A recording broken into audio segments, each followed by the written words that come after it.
For total of this lab, we launched 431 investment project, and we get supply 1,750,000,000.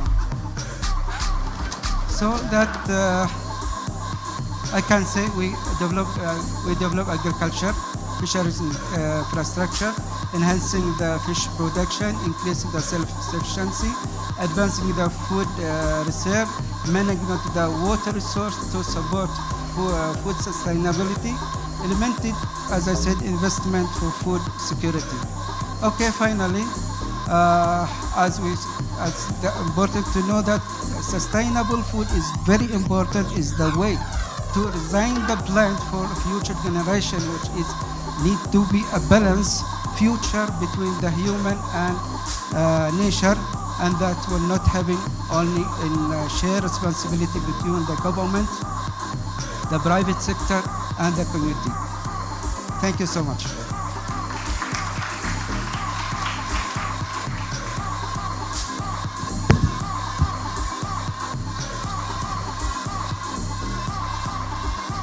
Thank you, Dr. Saif. Thank you for this presentation. It was a nice presentation representing Oman efforts in food safety. We will take the question and answer in a session after the third presentation, inshallah, at the end of this side event. So now let's move to the second presenter. Our speaker today is Dr. Mohammed Al-Ma'mari. He is the Director of Afforestation and Nursery Department in Environment Authority. Dr. Mohammed, the floor is yours.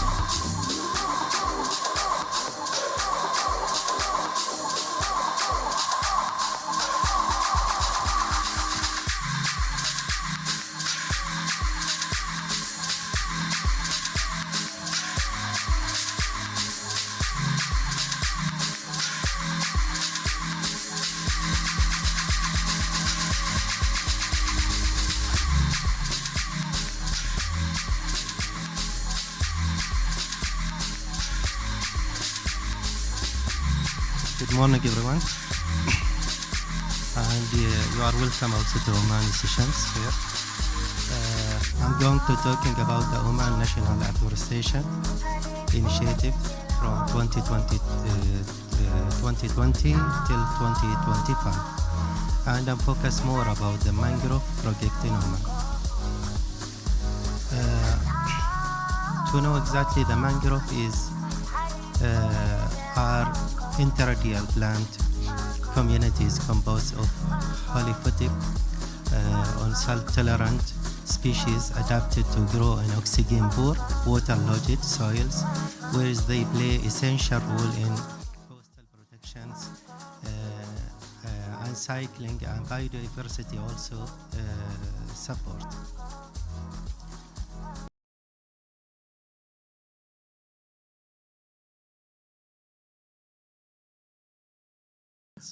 So from the north of Oman, we have the Shinas till the Salala at the south of Oman.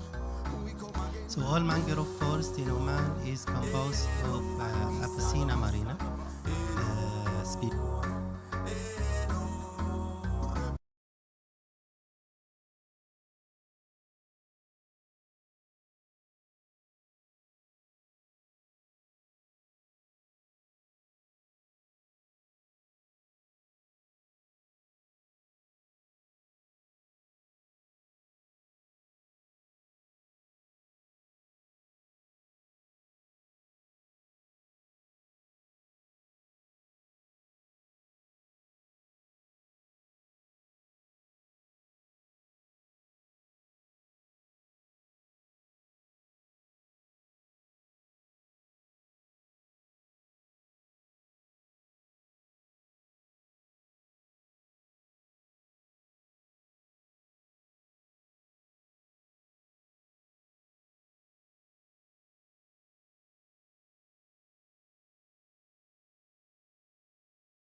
Technical team, thank you for losing the music.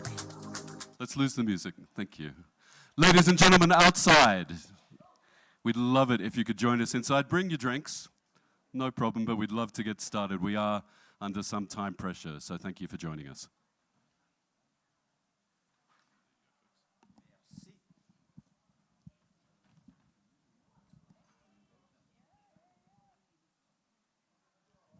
We get started? Yeah, get started. Good afternoon to everybody. Please take your seats and maybe your drinks as well, right? Or put them away. So my name is Sekou Touré. I'm an external advisor to the CEO of the GEF. It's my privilege to be facilitating this discussion. So this session is going to take part in there's two sections, two parts. We will give the opportunity to the staff from the GEF Secretariat to brief you on the GEF, some insight on the current status of GEF 8, the current status of GEF 8, including integrated programs, the direction of the GEF and its families of funds. There's a bunch of funds, and you'll understand how many of them when Cheese makes her presentation, on the programming and policy decisions, et cetera, and especially on the replenishment process, okay? So that is going to be 3 presentations, and I'm glad that Cheese and Jonathan and Mohammed have offered to make those presentations. Thank you very much, and I'd like to welcome you. Then the second segment of the session will comprise of 2 sets of very highly, and what I call high-level representatives of key institutions, okay, especially the conventions. 2 key conventions that the GEF serves as financial mechanism, and we are also privileged to have 2 ministers.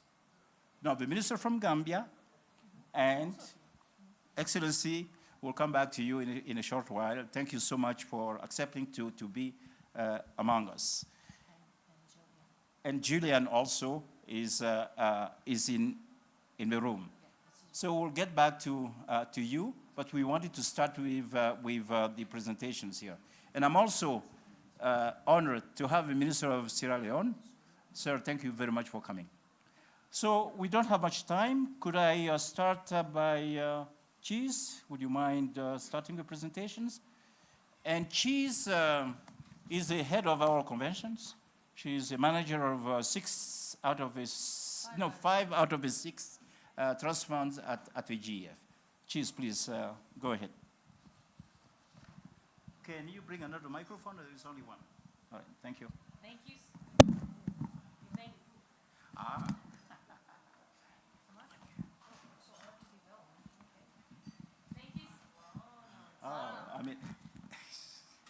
Can you hear me? Yes. Excellent. Good evening, and thank you for being here. And as introduced by Sekou, the first segment is it's not going to be a long presentation, but reflections as well as some overview of what's happened with the GEF 8 period, which is coming to a conclusion in 6.5 months or so.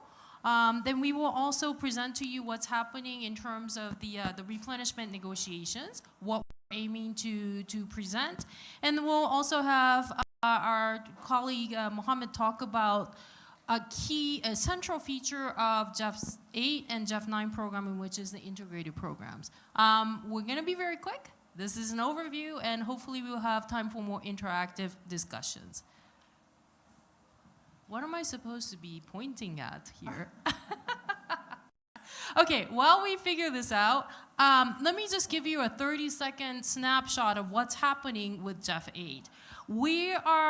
Next week we're going to have our GEF Council, the LDCF and SCCF Council, as well as the GBFF Council, where the Council will be approving 3 separate work programs. For the GEF Trust Fund, with that work program, we should be about 90+% done with the programming of the resources available for the countries. LDCF and SCCF, for the LDCF, we should be looking at around 75% or so for the countries to come and access resources. SCCF, I think we're making headways, but there's quite a number of other SIDS who are in the process of finalizing proposals. We're aware of them. And we're hoping that they will all come back and access resources before the conclusion of the GEF 8 period. And as you probably are all aware, The GEF operates like the Olympics. It's a 4-year cycle. It's use it or lose it. So countries that are still sitting on some proposals as well as access, wishing to have access, now is the time to talk to us, and now is the time for us to move ahead and to include the GEF 8 programming period as many and as much programming as we can do. So I would like to now take a couple of minutes to present to you the GEF 9 replenishment. The replenishment is ongoing. We are done with 2 out of the 4 meetings that have been scheduled. We will have the 3rd meeting, in-person meeting in Bonn, Germany on the 19th and 20th for the GEF Trust Fund, and the 21st, or did I get the dates wrong? 21st for the LDCF and SCCF. And in the meeting, we are expecting to discuss more or less the finalization of the technical aspects of the programming directions for the GEF Trust Fund, as well as programming strategy for the LDCF and SCCF. Most importantly, in the meeting in Bonn in January, we will also be talking about financial scenarios for the GEF Trust Fund, as well as for the LDCF and SCCF. There are 3 financial scenarios presented for the GEF Trust Fund. One is a status quo of about $5.33 billion. One is a little bit less. Another one's more ambitious. And we don't expect that discussion to be concluded in Bonn. It's one of the last things to be finalized in the 4th replenishment meeting. For the LDCF and SCCF, we're presenting 2 scenarios. Both are quite ambitious. For the LDCF, we're proposing 1.3 billion or 1.6 billion for the highest scenario. LDCF, SCCF slightly smaller. So here is the vision for GEF 9. We have the same slogan, healthy planet and healthy people. That cascades down to how we propose to do the programming as well as what we propose to prioritize. It's, as mentioned, it's based on the family of funds approach. And the trust fund programming, it will focus on nature positive, net zero, and pollution-free interventions. Focal areas, as you know it, those are driven by the conventions that we serve. We will have programming allocated through these focal areas. In addition, we will be proposing 8 integrated programs, and I'm going to ask Mohammed to talk more about that later. Priorities for us is the family of funds up there, the whole of government, integration, which has been talked about a lot within this week across the MEAs, whole of society. So this is more about local communities, civil society, indigenous peoples, and how to make sure the interventions can also be addressing issues of the whole of society. Private sector has been a big issue because this also has to do with the leveraging of the GEF resources to catalyze more action through the private sector as a partner as well as financier. Now, what's underlying the programming at the end of the day has to do with a very robust country engagement strategy, and we will continue to have small grants program, which has been a very popular as well as well appreciated decentralizing efforts. And last but not least, we will have blended finance, which we're likely to have higher targets of programming to be done with the private sector for GEF 9 as a whole. This whole package is still being under negotiation, so we will see how this is going to come out from.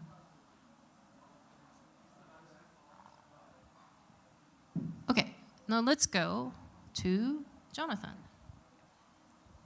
Thank you, Chiz. Thank you, everybody, for coming. I have 2 slides, and the first one is going to be about what we've achieved so far in GEF 8, and the second one will be about where we're going in GEF 9. So the GEF has been delivering tangible results in GEF 8. All of the 8 targets for the current GEF 8 period are over 75% achieved. We've achieved meaningful results in the areas that you see up there on the slide in the 5 focal areas.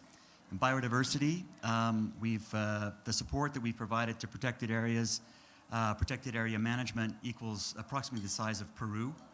And land degradation, the areas now under sustainable land management are the equivalent to about 35 million soccer fields, or sorry, I should say football pitches. The expected greenhouse gas emission reductions so far equal about 311 million round-trip flights between Nairobi and New Delhi. And then we've also achieved significant results in international waters and in chemicals and waste. So how did we do this over the last 4 years? In the partnership, we have introduced over 40 distinct policy commitments. Those have been delivered over the past 4 years of GEF 8, again, with countries and with agencies, helping us to do that. Countries have accessed, with the Council next week, it'll be, as Chiz mentioned, about 90% of their allocated resources. Co-financing has exceeded the targets. It's now about $9 for every $9 for every GEF dollar that's invested. And private sector contributions, along with projects of private sector co-financing, is expected to reach over $7 billion. On implementation, project speed has also increased. If you think back to GEF 7, we have cut the time from project concept to final approval by about 6 months. So that's, as many of you I'm sure can appreciate, is an achievement that has required work by all members in the partnership. So this is the result of the GEF reform that began about 4 years ago. We've changed. The GEF is now uniquely positioned to boost environmental gains. 2 additional points before I go to the next, the way forward. We've been guided by things like the G20 Sustainable Finance Working Group. We've received very positive external evaluations from the likes of MOPAN and other bodies that have shown that the GEF is effective and it's an efficient funding mechanism. But there's still work to be done, and we have an ambitious policy package and programming direction for GEF 9 that we believe will further increase the GEF's impact and our ability to achieve even greater global environmental gains. So where are we going? We have, over the next 4 years, we're building on the progress that we've made so far, and this will be a critical period from 2026 to 2030. And we expect to make additional changes in these 5 areas. We're calling them 5 A's. So I'll just briefly explain what each of these are. So accelerated and streamlined delivery means pushing even further on the streamlining and efficiency agenda that we started. It'll mean fewer modalities that countries will need to access to get GEF funding. We're looking at moving to a single one-step project approval modality, similar to what's being used in the GBFF. And the intention there is to get projects off the ground sooner. The second area, affordable and scaled finance, we will be taking measures to increase both the amount and the quality of co-financing that accompany GEF projects. So another element of that will be, as Chiz mentioned, ramping up the blended finance. Part of that is the non-grant instrument program, but that's just one part of it. We'll be seeing how we can work more effectively with private sector, both within projects and alongside GEF projects. The third area is what we call augmented access. So that's broader agency and participation of MDBs in particular. We're looking at adding 2 or 3 more GEF agencies to the current cohort of 18 that we have now. We're looking at supporting country platforms, national steering committees, again, in countries where the countries have made the decision to go that route. This is not a requirement. It's something that where we think we can join up with other funds to provide a coordinated response. That's what we'll do. Fourth area is agile and effective implementation. So again, reducing the startup delays for projects, boosting the readiness, strengthening the agency implementation, and strengthening the country engagement strategy, and work with country representatives that we've already started. Final piece is called architecture and representation. And we're going to work with Council to refine and implement the updated GEF architecture in 2 years, by 2028. So taken together, these 5 themes we expect will outline what we call a compact of policy measures that will enhance the GEF's reach, efficiency, and impact. As Chiz mentioned, we've had 2 formal meetings to discuss this. We've had generally very strong support for the direction we're going. We've had also a number of bilateral consultations with partners over the past several weeks, and we look forward to a decision in January that helps move this forward to the pledging session. So I will wrap up just to say that we know these changes represent a fairly high level of ambition for the GEF. In some cases, a step change in the way the GEF has traditionally worked. It still needs to be decided by participants, obviously, at the meeting in January.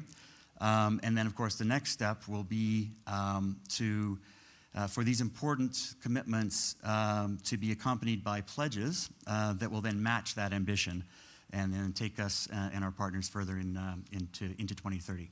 So I'll stop there and back to you, facilitator. Over to you, Mohammed. Great, thank you very much. So I join my colleagues here in welcoming you all and expressing our deep appreciation for your interest in this session. So as my colleagues have already mentioned, we have a programming framework for GEF 9 that is quite innovative and ambitious, and hopefully by the time it concludes, it will be backed by the resources that we are hoping to mobilize to support countries. You already seen from presentation from the slides shown by Chiz that the GEF Trust Fund is organized by focal areas, and these focal areas align with our mandate as financial mechanism for multiple environmental agreements. But what the GEF has done over the last 3 phases is also increasingly acknowledge and recognize that the linkages between global environmental challenges are becoming more and more profound. And even the current UNEP discussion, there was the latest GEO7 highlighted the critical need to look at these linkages, particularly in the context of the major drivers of environmental degradation: food, how we produce food, consume it, cities, and plastics among the examples, and energy, and so on. The urgency to tackle these challenges clearly call for a holistic and integrated approach so that we can take advantage of synergies and avoid negative trade-offs. Clearly, countries are addressing multiple problems at any one time, and the risk of focusing on one at the expense of other is one that is always apparent. So, acknowledging all of these developments, we have launched integrated programming as a complementary approach to our focal area investments that you're all very familiar with already. And the integrated programming basically allows countries the opportunity to leverage GEF resources to align with the priorities that the countries are pursuing, consistent with these environmental challenges that I highlighted. And in the current GEF 8, we proposed 11 such programs and invested $1.6 billion in rolling them out during GEF 8.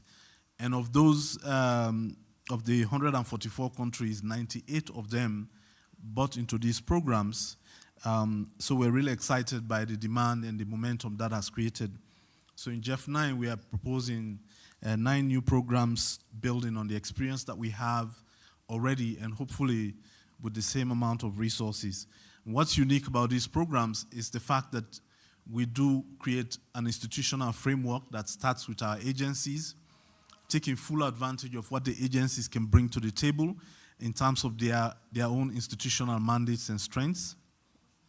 And we also mobilize technical entities and crowd them into that space so that countries can have access not just to the technical expertise, but also to the kind of tools and practices that will then enable them to amplify the project impacts. And more importantly, because these challenges are multi-scale and multidimensional, by bringing countries together, we foster South-South exchange, opportunities to work together and collaborate beyond national boundaries so that the solutions that we are delivering can add up to the scale of the problems that we are facing on the planet. So we're still in the learning mode, and just as a little anecdote, in April next year, we are planning to have a forum here in Nairobi, also here at the campus, at the UN campus, together with UNEP, to showcase what we are learning from these programs, how we can leverage them, how we can be more efficient, so that when we move into GEF 9, countries will be even more efficiently placed to take full advantage of what the programs can offer. So we look forward to sharing more of that with you in the months coming. Thank you very much. I'll hand it back to Chair. Thank you very much to the panel. Two things. I'd like to welcome Monica Stankovic. You all know she's the Executive Secretary of the Minamata Convention on Mercury. So welcome, you've joined us. The second thing is this session is being broadcast live on stream. So I'd like to welcome those who are online, and we thank you so much for joining us. So let's then go ahead and open up the session for some questions, some interactions from you and the panel. So you just raise your hands, and then you take the microphone and ask your question. Tell us who the question is directed to. Yes, can somebody help with the microphone? Yeah, she's coming. She's coming.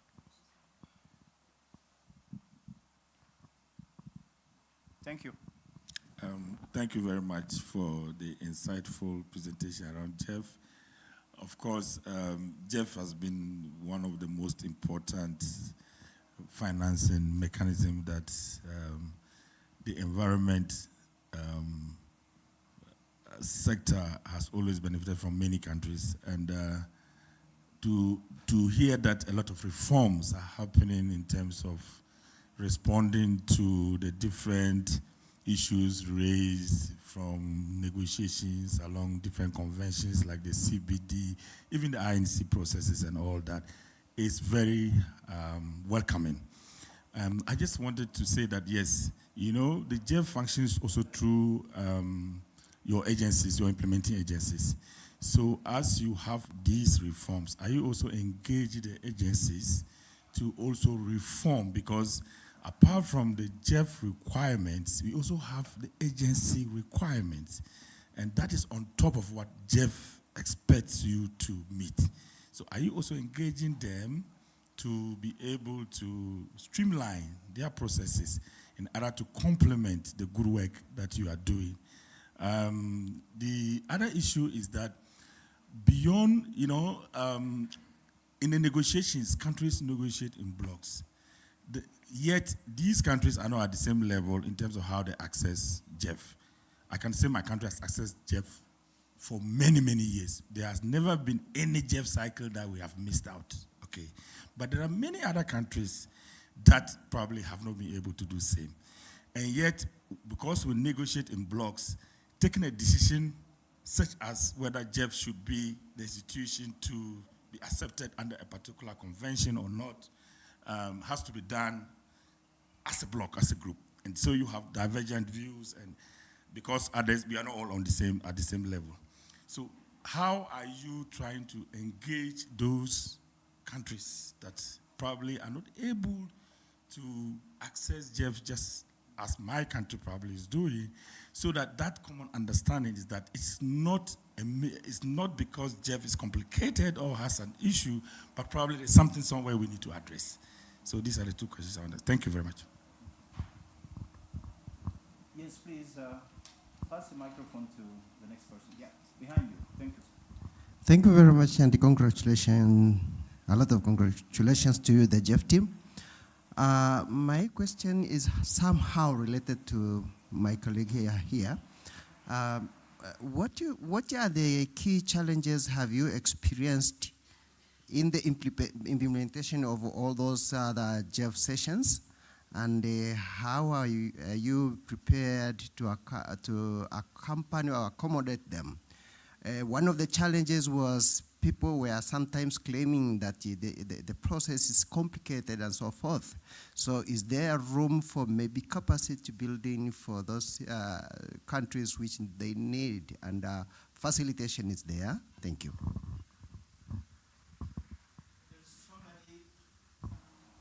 Yeah, one more?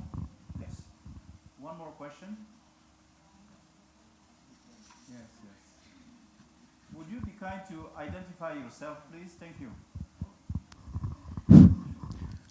I'm Luke Kapchanga, representing an organization known as Emonye for International, based in Kenya. Yeah, GEF identifies civil society as part of the implementers of their programs. My interest is to know at the governance level where you take decisions. Do we have a civil society representative who sits at that level, who may bring the voice of your implementers? If you have, how do you normally identify such? And if you don't have, how do you plan to have such a representative at that level? Thanks.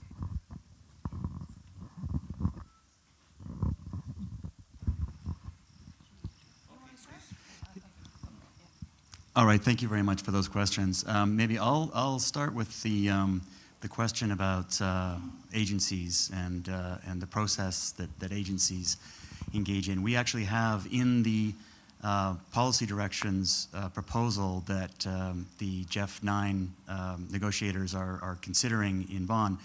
One of those elements is encouraging agencies to also streamline their internal processes. The GEF is a partnership of agencies. We don't, we're not, we don't implement ourselves. So we rely very much on the agency's policies, procedures, and practices.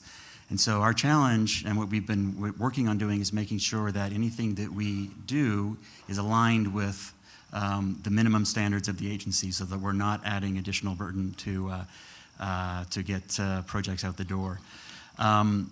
And in terms of, in that respect, there was a question, the second question on capacity building. We have a country engagement strategy that we have been, it's been in place for many years. That will be ramped up also in GEF 9, and that will be used to help the country representatives, OFPs, PFPs, vis-a-vis the agencies, so it allows, it'll help ensure a better flow of information and capacity at that level. Do you want to take the civil society? Yeah, thanks. Before we go to civil society, there was a question of how do we make sure that the countries can actually have access. So let me just give you an example. I manage the Least Developed Countries Fund and the Special Climate Change Fund and the GBFF. So as the name implies, the Least Developed Countries Fund is the fund for the LDCs, right? And last period, towards the middle of the GEF 7 period, we noticed there was a number of countries that we were not hearing from. And they had some internal conflicts, they had some capacity issues, or they were simply just not actually suggesting any proposals. So my team basically went and talked to every single LDC that had not access to the LDCF, and also try to link them, introduce them to specific agencies aligned with their adaptation priorities. And then we worked with them towards the very last work program, which was June of 2022, to make sure that every single country accessed the LDCF.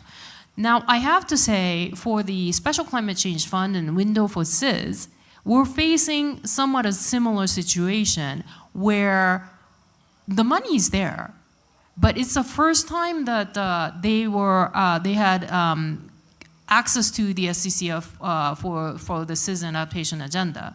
Maybe the countries are not necessarily all aware. So now we're also doing the same thing. We're basically going to we were talking to every single SIDS that has yet to come to us and say we want to submit anything. And we're also offering to introduce them to the agencies that might operate in that particular adaptation theme or region so that they won't miss out on that opportunity. So I can just tell you there are some, very basic efforts that we try to make so that the countries do not miss out on the opportunities. And I think we need to do this on a more consistent basis, and that also needs to be coupled with more consistent outreach we do with the countries. And we try our best to meet as many countries as possible here, but I think there are additional efforts that complement what Jonathan said about the country engagement strategy. Those are more formal ways, but we really are trying to make sure that no one gets left behind, and that doesn't lead to additional frustrations about not being able to access resources. There was a question on civil society engagement. So civil society, as well as the IPLCs, they do have observer seating, and observers are very, very active in the GEF Council meeting.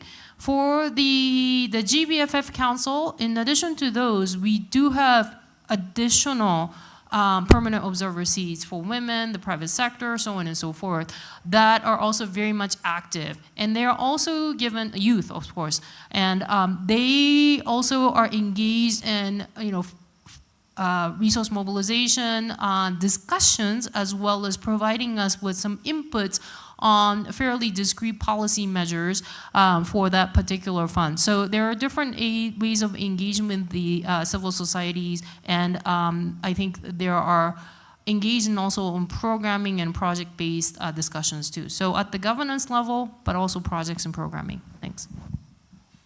Thank you very much for the answers. Let me welcome the Executive Secretary of the Basel, Rotterdam, and Stockholm Convention.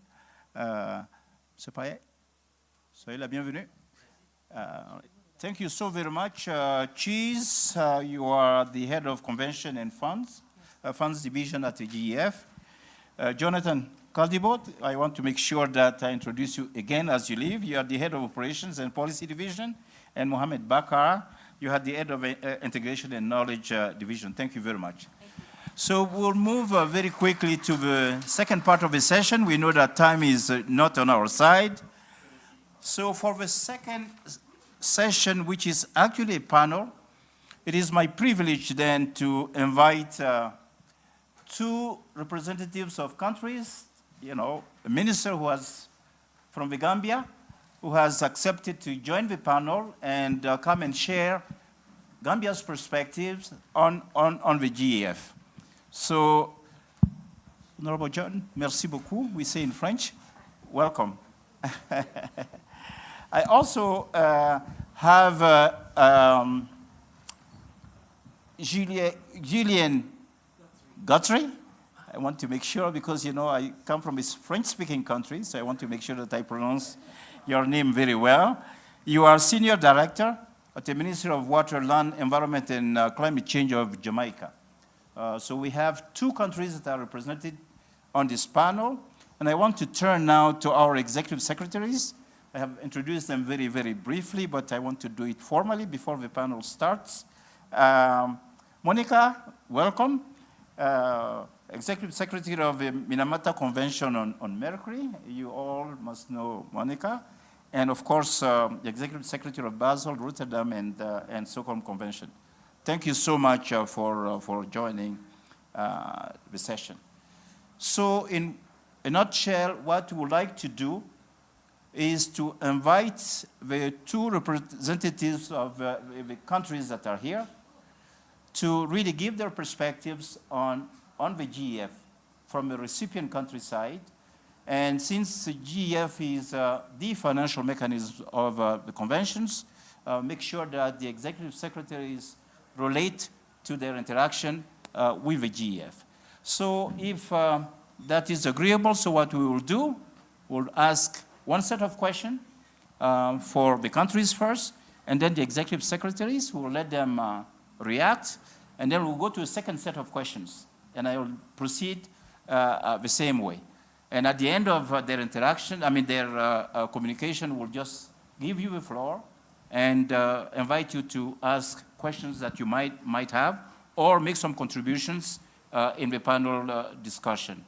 So we said that we have to start with the countries. That is extremely important protocol-wise. Excellency, Madam Minister, so I'd like to start with you. And the first question is going to be very straightforward. From the Gambia's perspective, Gambia, we all know, is an LDC. Can you please share your experience with recent GEF 7 or GEF 8 support to address your priorities, naturally from the GEF family of funds? What are some achievements that you have seen in the Gambia? And of course, what are the challenges that you want to share with us? So, and then on that same question, I'll go to Jamaica and see what the take of Jamaica is on that as well. Please. Thank you. This one works, so. Thank you. Good evening to all here. I want to thank Jeff for creating this platform for us to share our experiences and also give them a small tip as to how we can get things better. In our local language, we said, no matter how fast the horse runs, you can still add some small smash to keep it faster. For the Gambia, I think we have enjoyed GEF partnership quite some time now. And even recently, we are still on the work with them. The GEF, I would say, looking at the Paris Agreement 9.4, GEF is definitely in line with that. I remember during COP, this is what we have been pushing for all the other agencies to make sure that at least they incorporate Article 9.4 so that the LDCs will not lack the capacity to compete adequately and efficiently within their groups. And this is what GEF is doing with the LDCF. So I think we're really shaping up with GEF. As an example, I would like to highlight the Climate Resilient Banjul project under the GEF 8, which is helping us build urban resilience in the Greater Banjul. The Greater Banjul is catchment areas around the capital city. And this project is focusing on flood management and climate-proof infrastructure. Not only us as climate officers, but even the entire Gambia is looking forward to this project, including the National Assembly and the Cabinet, because Gambia is improving when it comes to infrastructure, but this needs to commensurate with respect to climate smart and also to make sure that actually we are able to enhance our green space. And this is what this project is going to do for us. As we are gathered here under the UNEP 7, a major focus has been synergizing across multilateral environmental agreements. I think this is very important, and many has raised this, especially on the ground for implementation. The GEF has a family of funds of serving 6 MEEs. I think this is very important. But again, I don't think I'll even have to go through the challenges to save time, because all the challenges I have in hand has already been addressed during the first presentation. That's the 5 A's. If the 5 A's are enhanced, I think we'll definitely be able to show more progress in, with the GEF support and partnership with other countries. Thank you. Thank you very, very much, Minister. Let me say in one word what you have raised about the Gambia. You've enjoyed support from the GEF. You appreciate the fact that the GEF is supporting the LDCs, which is very crucial. You mentioned the support that GEF is providing to make sure that the issue of climate resilience is well addressed in the Gambia. You also appreciate the fact that there's a family of funds to address different issues from the GEF, and the challenges have been highlighted, and you agree with what the Secretariat has identified as challenge. Thank you so very much. Let me go now to Jamaica for the same question, and here is the microphone. Thank you. Thank you, Mr. Facilitator. Just to say to that, to thank the GEF for the opportunity to share.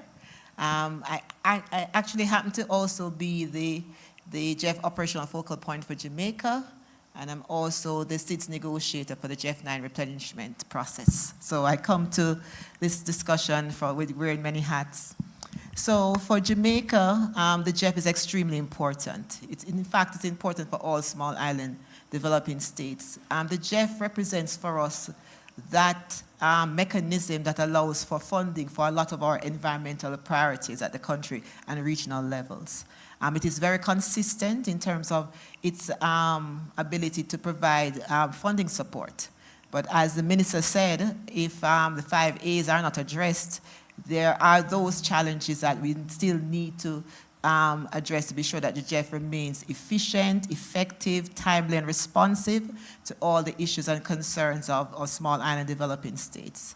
My constituency represents about 38 countries, and these countries are extremely vulnerable to not only environmental and climate change impacts, but also economic shocks. So we have very fragile economies. And so when we come to the GEF, we are looking for assistance, not all of it, because a lot of it is still nationally determined, but also to complement and supplement the efforts of governments to build resilience to impacts of climate change, for instance, and also to ensure that we build better going forward for future generations. So the GEF for us is extremely important. We engage very actively with the GEF as a constituency, and so it is important that all aspects of the GEF, where we still have challenges, are addressed going forward.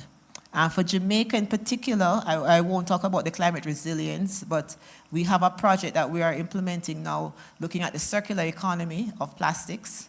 And this is a theme also of the UNEP 7 discussion. So we are aligned in the terms of our national priorities are aligned with some of the UNEP 7 imperatives that are being discussed. And also the GEF helps us with complying to the legally binding obligations that we have on many of our MEAs for which the GEF serves. One of the things that we still grapple with and still don't understand is why is it that the Basel Convention is not being served directly by the GEF. So it is something that I question all the time. I know I'm not a council member making a decision, but this is something that we believe is extremely important. Why? SIDS cannot deal with hazardous waste at the national level.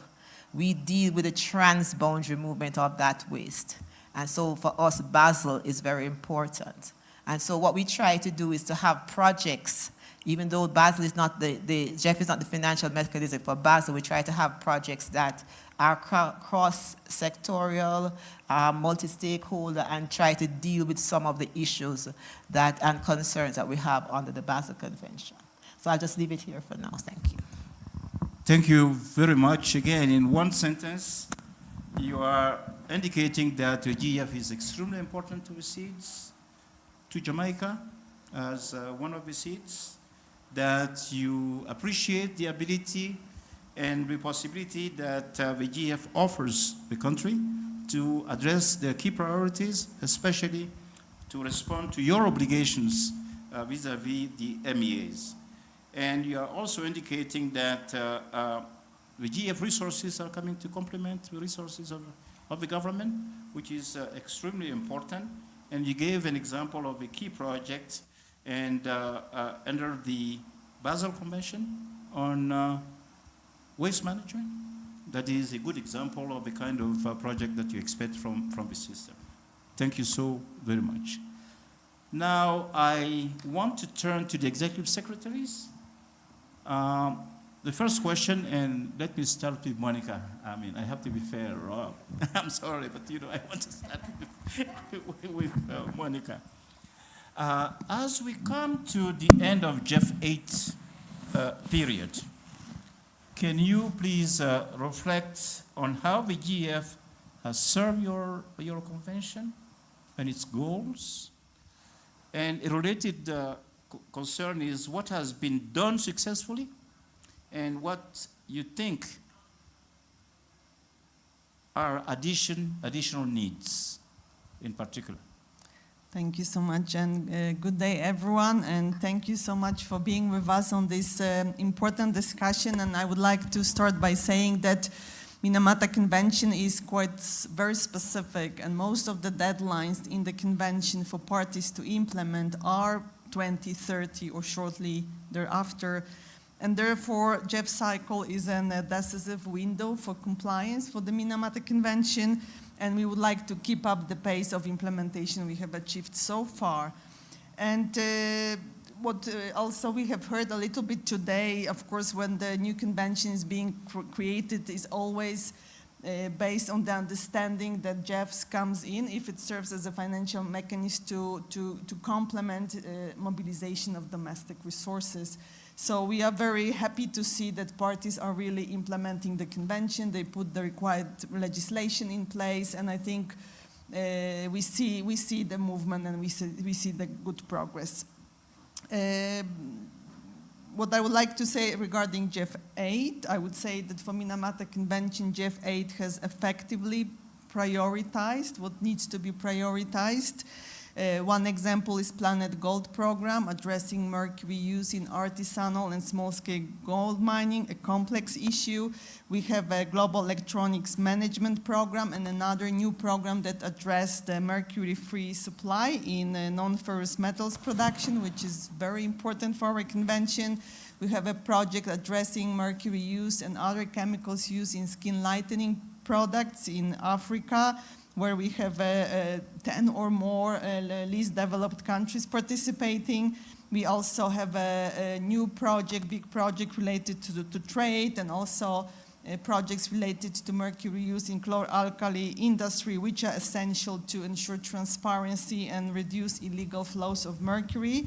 And this is vital as gold prices is rising, and we see increased flow of illegal mercury to artisanal small-scale gold mining.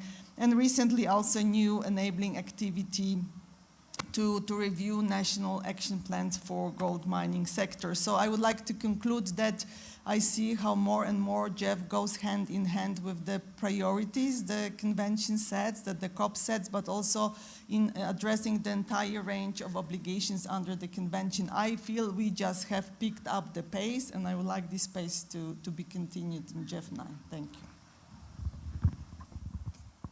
Let me go to Rod. I'll let you, speak first, and then I'll summarize it too. Okay, thank you so much.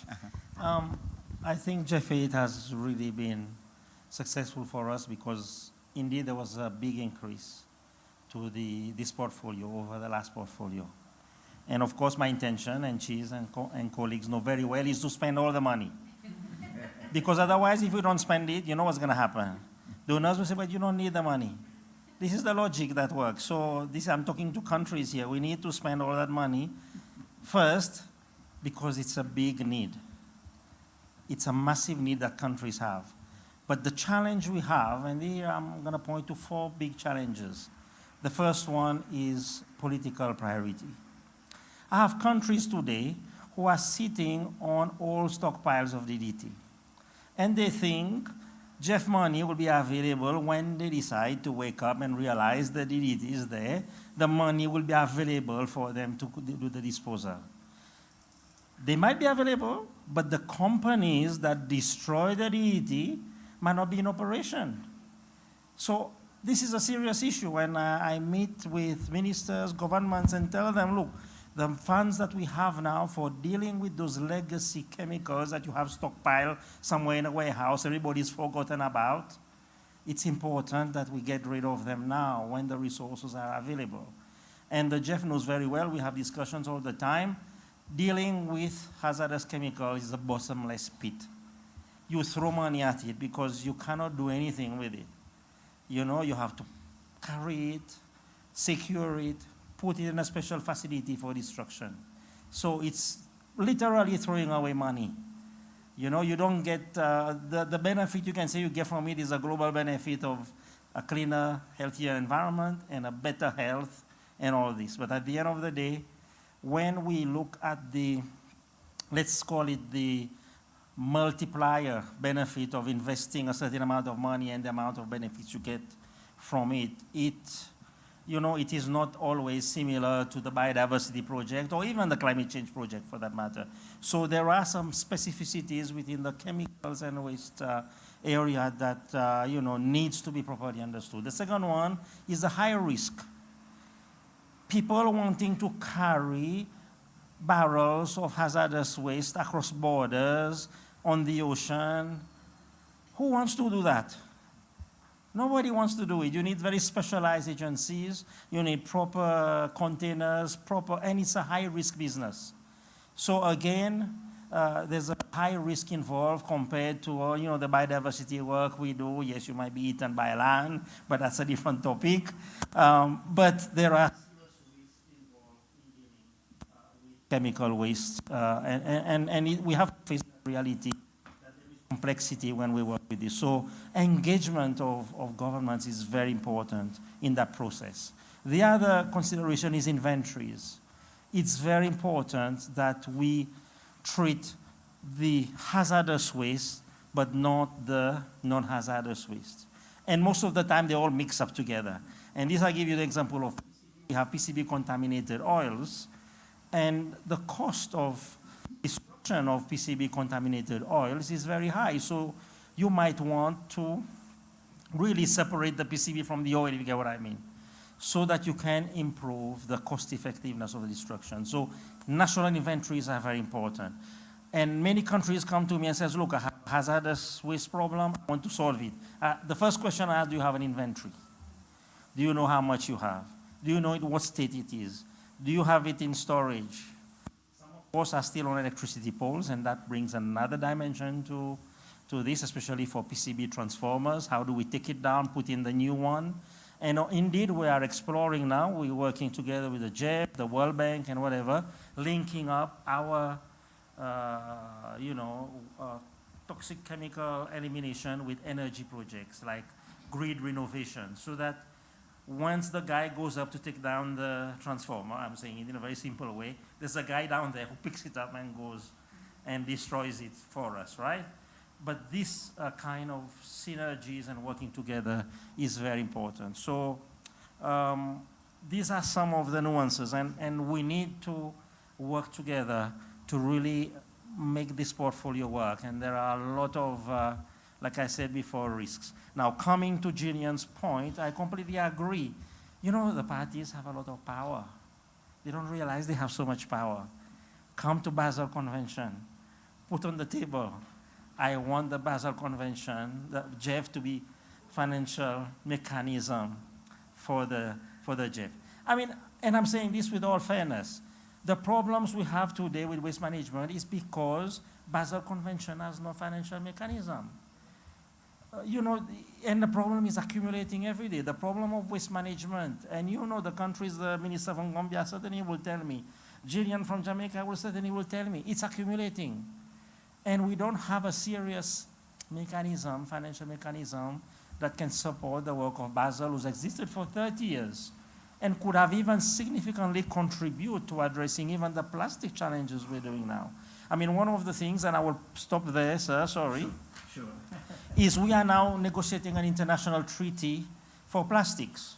What will happen is the international treaty for plastic, they will have a financial mechanism, but then in the treaty they will say some of the things downstream transparently will be done by Basel. And then Basel will look at the plastic treaty. You have a financial mechanism, and what are we going to do to implement that part of the plastic? So which means that you will have certain parts of the international intervention on plastics financed, and you have certain parts of intervention on plastics further downstream, not financed. So we need to address this. So I'm calling upon the parties here today to really address this significant issue. And thank you, Gillian, for raising the point. SIDS. I'm from a SID. He's stopping me now. You see, he asked me to speak last, and then he's stopping me. SIDS is very, very important. We have, just one point, I want to finish there. We have what we call the I-Coast project. And that's really a tourism sustainability project. And one of the things that we've learning through this project is we are engaging the ministries of tourism.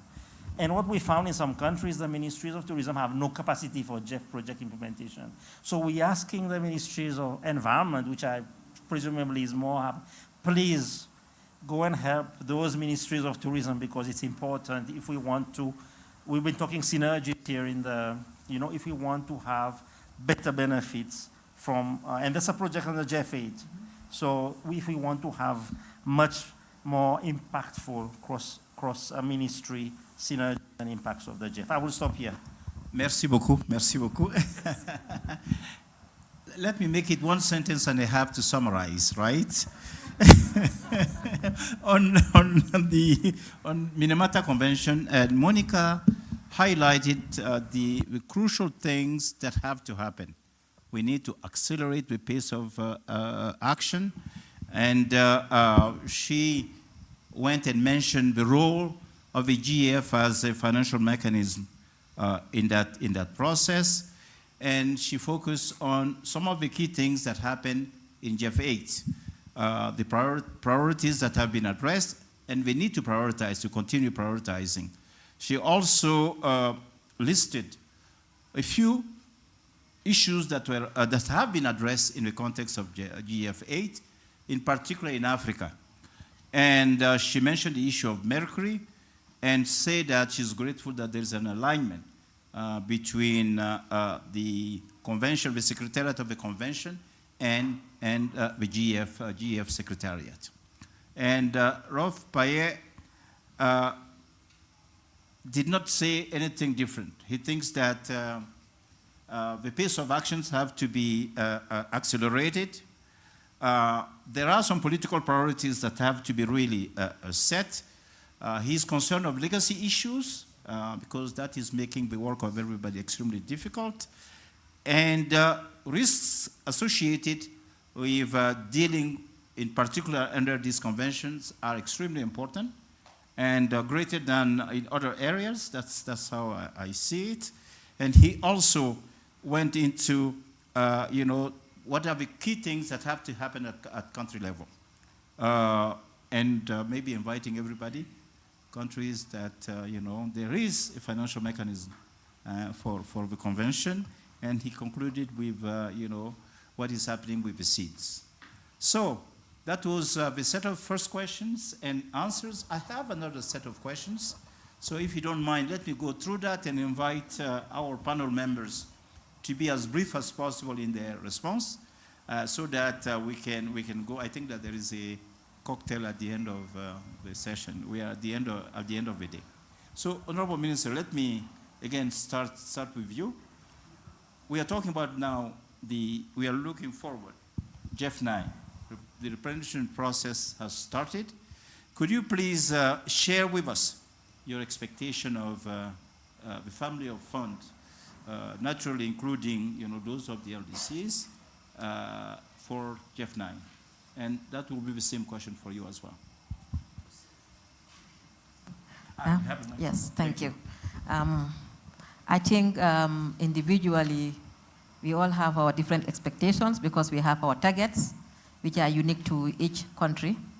But again, what is important is to improve on a holistic approach. The GEF 9 is an expectation that we are all looking forward to. But as we said in the first round, is to make sure that we are able to have a scale of finance. Finance is very critical. At COP, I was with your team.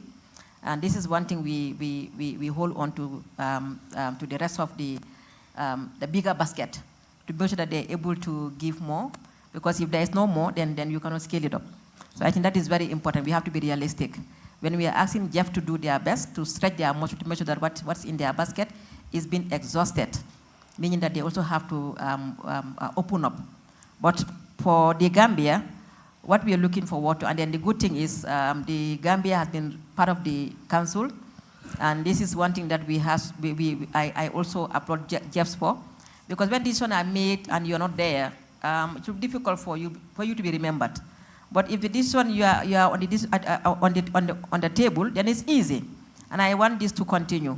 Not that the Gambia was only there for the Gambia. Yes, of course. I don't think he will be there and then forget about Gambia. But again, the entire LDCs. And also SIDS, because we complement each other wherever we are, which is very important. My call is to make sure that the 5 A's are strengthened, but not only with the parents sector, that's the GEF. this needs to be bridged between you and the family. The family needs to also align with this improvement under the GEF, but let's access be more refined to make it much easier, but also timely. Time is of essence. Implementation is very important. If any change of this cycle gets delayed, it affects the entire project cycle. So it's important that we are able to maximize time from both ends, from the recipients to the donor partners to even to the technical bit. So that is very important. The last, I will encourage to see that the entire GEF replenishment process includes effort to strengthen the GEF itself, particularly through operational improvement. I think this is very, very key. If this is not done, we are going to just have monies not being, or orders being excluded. I forgot the lady's name, excuse me. She did mention here that in response to the question that they are opening up to reach out to countries that have been silenced. I think I'm not only here for the Gambia, but for the entire LDCs and also the SIDS. We need to understand that some countries, not because they don't have the capacity, which is very core, but also some of them, information flow is very key. So they need to be aware of all that GEF is doing, what are the opportunities there, so that we can all rush towards it. If Gambia moves towards attaining its NDCs and long-term climate strategies alone, we cannot solve the crisis. We have to do this as a team, and everyone is important here. From the LDCs team to the SIDS team, we all need to make sure we maximize what is on the GEF. But then the operational mechanism has to be there for us to maximize this. So thank you. Thank you very much. I'll just go straight to you. Same question, your expectations for GEF 9. Thank you very much, and I'm happy to speak after the minister because she would have said many of the things that I wanted to say. A couple of things. Well, for GEF 9, we're looking for a robust GEF 9. The global environmental challenges that SIDS face are increasing. Our vulnerabilities are not getting any less. And so we're looking for a robust GEF 9. That is extremely important. We underline that twice. For the aggregated floor for SIDS, we want an increase in it. Jamaica went through a Category 5 hurricane. I'm sorry for us to be reiterating that here, but we are totally devastated. And we would need that assistance to build the resilience for something that is not our making. That also is a message that we want to send to the global community. And this issue of vulnerability is something which is sustained. So I don't know how we will increase our vulnerabilities to respond to all the climate change impacts, including the slow onset events that happen to us every year. So the global community, including the GEF, must respond to the global environmental imperatives that confront SIDS. So we want an increase in the floor for SIDS. We also want an introduction of the UN Multidimensional Vulnerability Index, which I know is being discussed for the STAR. It is extremely important for us because it speaks to the vulnerabilities of these groups of countries. And so the GEF must take it into account when the STAR allocations are being designed. We also want an increase in the role of MDBs who work with SIDS. In the Caribbean, we want the Caribbean Development Bank to be a GEF implementing agency so that they can work very closely with the constituents and they can lend their own support. So the GEF money is to leverage more money. So wherever we can leverage more money, we are inviting them to be a part of the discussion so that they can help with those family of funds to respond to the needs of SIDS. Blended finance. So blended finance is something we are also concerned about for SIDS. Now, SIDS are not very attractive to investors, and especially when you have countries which are in high-risk regions, that some may say because our insurance is extremely high, we may not be as attractive for private sector investors. Nevertheless, we welcome blended finance. We want to see how it can be operationalized in SIDS. And so we are asking for pilots to be done. Show us how it can be done in SIDS. We want that private sector investment to leverage additional sources of funding for SIDS to respond to their national priorities and their vulnerabilities. We also want that when it is for the window A, we've talked about it already, of the SCCF, $3 million cap is not going to work for us. So we know that there is a discussion already to increase the cap. We have recommended a $10 million cap. Now, I know the donors will squeal, but I'm looking at what it is we actually have to face on the ground. This is our lived experience. And so if you want to respond in a meaningful way to our lived experience, this cannot possibly cover all of the issues that Jamaica has. It is not possible. But it will complement and supplement what the government is already doing, what the people of the country are already doing. And that's what the GEF's role is, right? To make that complementarity, to have that underpinning, to leverage more resources. And that's how we want the GEF to be so positioned. And the last thing that I will say in respect of the GEF must be complementary to the existing climate and environmental funds. The GEF already has a family of funds, but there's another pool of funds out there that we also want to leverage, and we want that complementarity at the international level where financing is concerned for SIDS, and so that complementarity at the international level, the regional level, and at the national level. We want to have it as an integrated approach to financing, not to have it, we go to the GEF here for one pot of money, we go to the GCF for another pot, we go to, so we want that integrated approach to financing so that we deal with it in an integrated and a comprehensive manner. Right? And then we will look to, these MEAs, Secretariat, the obligations that parties have are many, and the GEF plays an important role in helping us to respond to those legally binding obligations. We're trying to craft projects which are multidimensional.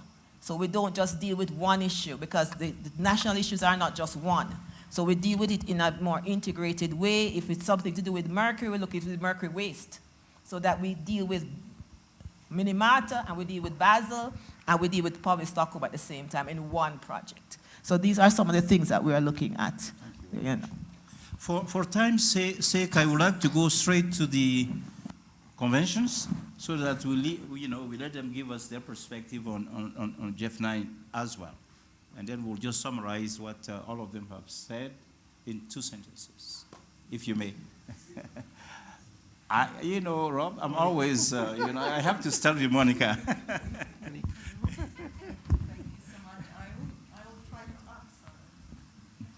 I will try to be brief, and maybe one message I would like to convey is that at the COP6, I think the parties reinforce the health-related outcomes of the Minamata Convention, and I think there is a scope for GEF really to leave those as an indicator of success as well.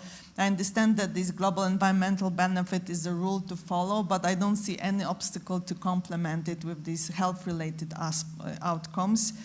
I would also say that we have been, since GEF 8, really promoting and supporting the idea of coherence in policy making and also integration. And now we are in GEF 9 seeing proposals for integrated programs. And I would say for the full portfolio of those integrated programs, we should incorporate and mainstream mercury, pulps, and chemicals as much as possible, because otherwise it will be really a lost opportunity not to do so. As Gillian mentioned about this multidimensional approach to solving problems on the ground, our conventions are a bit of a silo. So when Minamata Convention addresses formalization of small-scale gold mining and mercury use, it does not really address land degradation, but other convention does. So this multidimensional approach will help. And what needs to be strengthened is to have a robust metrics, how we really measure those co-benefits that appear. And I know they take place, but I literally have to chase them to find out where they are. But why wouldn't have a system to measure this, so we can demonstrate what is already happening, and then promote and motivate that this is a bonus for any project to have these linkages done. And this also goes to multifocal area collaboration or cross-focal area cooperation, where we could have a biodiversity-related project with mercury component, and when you could literally share some of the costs, like for knowledge management, for terminal evaluation, whatnot, and then to really facilitate in a practical way. And then the last point I would like to make is about the Mercury Focus project that also could work with the star allocation. And it's, for me, very complicated. I'm just trying to unpack it, but I feel that there is something that has to happen on a national level to empower those national focal points that might be responsible for our chemical convention to come strong and say, I want a portion of your star allocation to have a cross-area project, or really promote that we, chemicals convention, are prioritized on a national level as much this is needed. So I will not dwell on the SIDS and LDCs. Ladies have excellently addressed that. So let me stop here and over to you, Mr. Moderator. Thank you.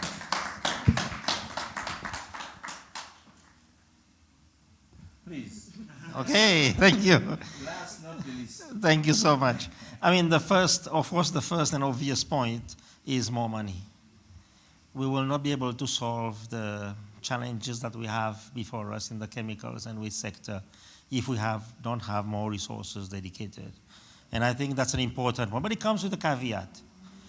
Whatever money that you allocate in that portfolio, we need to be able to multiply it much more than we've done it before in the past. We need to use that money to mobilize also private sector investment. That's why I put in the caveat, because the chemicals industry is $4 trillion plus industry, even more. So there are resources sitting out there. So we need to be able to, blended financing is the point that you raised. We need to be able to unlock that finance. We are working in the Secretariat, of course, on a pollution bond. We're working with the World Bank. We're working with development banks. I don't know how successful we're going to be, but my intention is, you gave me 500 million, I want to turn it into 5 billion. You get what I mean? But that's the caveat it needs to come. And I need your support. We need to work together.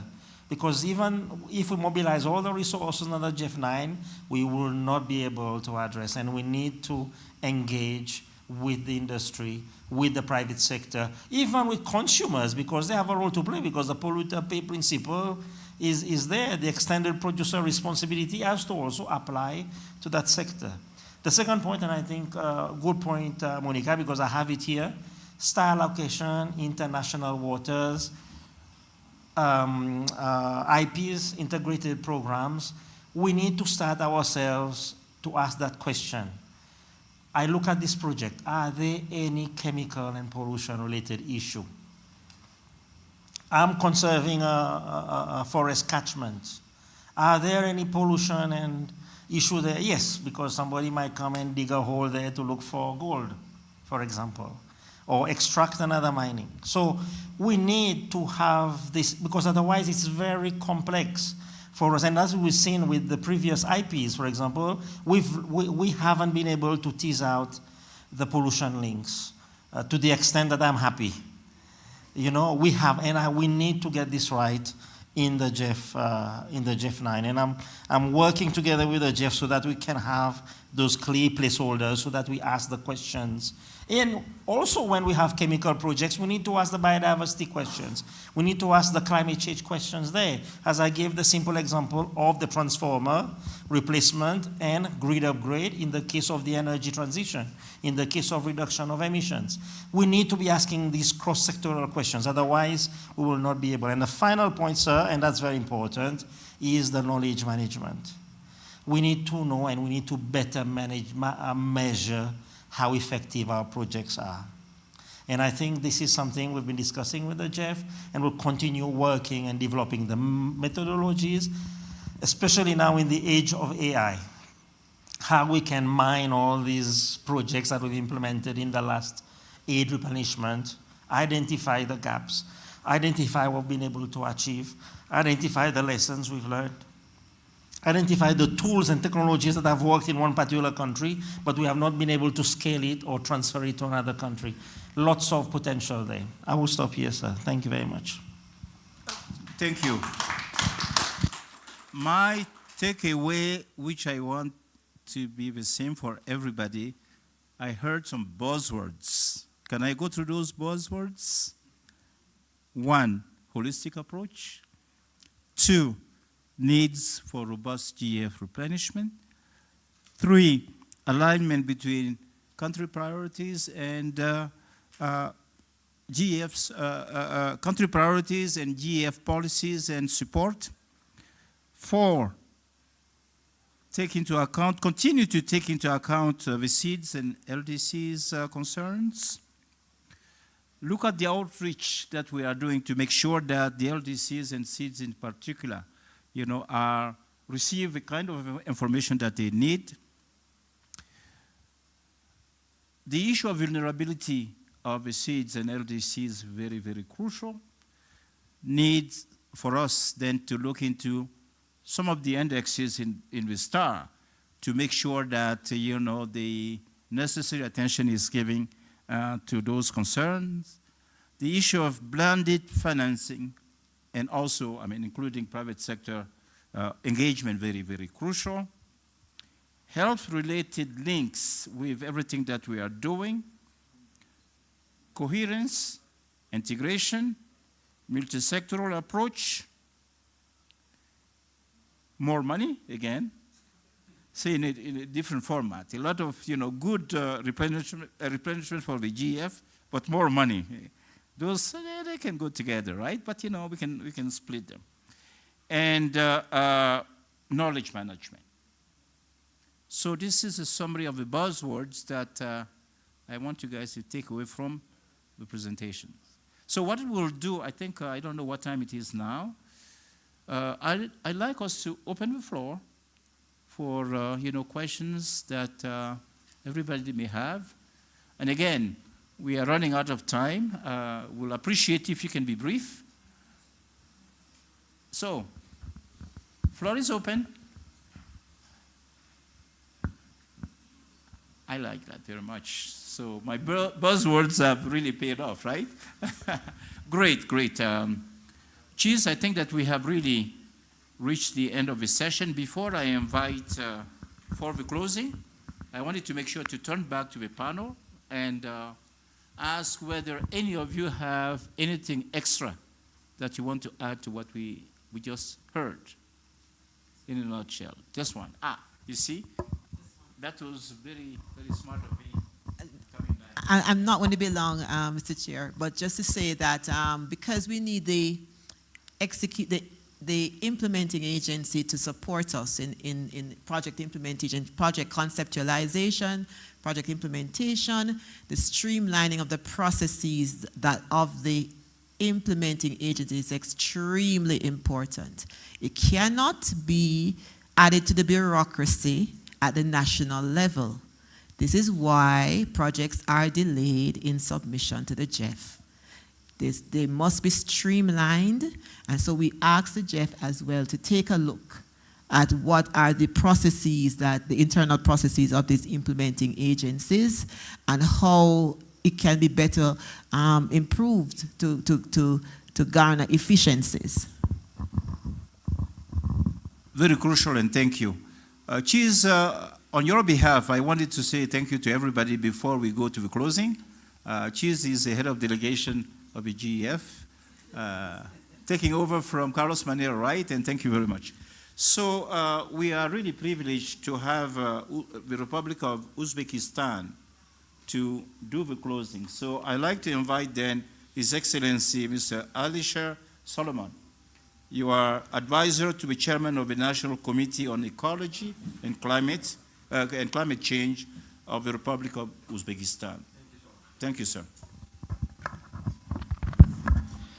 So, Excellencies, dear colleagues, Assalamu alaikum.